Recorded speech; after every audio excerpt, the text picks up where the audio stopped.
Nah, ketika terserap itu ke sensor sama pankreas, gulanya nih banyak banget. Aha. Kelebihan gula darahnya ketinggian. Aku pernah cerita ke abang di sini. Berapa kadar gula yang normal? Kan antara 80 sampai 120. Oke. Aku ambil tengah-tengahnya 100. Ada satuannya miligram per desiliter. Oke. Miligram aku rubah jadi gram, desiliter aku rubah jadi liter. Artinya dalam 1 liter darah abang sebenarnya hanya boleh ada gula darah 1 gram.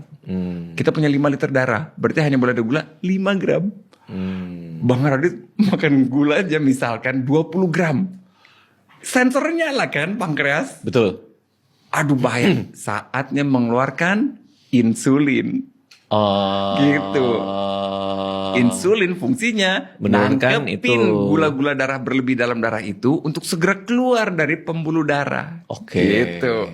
Dan organ tubuh yang pertama kali ditawarkan oleh insulin adalah waktu itu aku bilang otot. Ya. Tawarin ke otot mau nggak gula? Terus kata otot nggak, aku lagi rebahan aja. Bingung insulinnya. Kirimin ke otak mau nggak gula? Nggak, aku lagi nggak mikir. Air ditaruh di mana dong? Air ditaruh di tempat yang nggak ada kuotanya, yaitu di bawah kulit. Jadilah lemak. Makanya insulin disebut fat storing hormone. Hormon yang numpuk-numpukin lemak.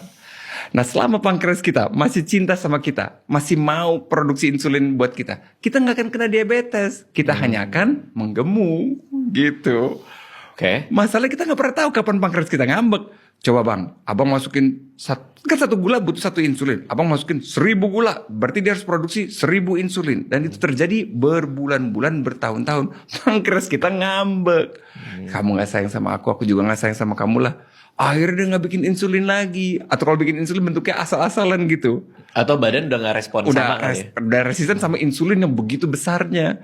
Kayak anak kecil diomelin terus akhirnya ditutup kuping gitu. Resisten banget. Gula darah akhirnya naik.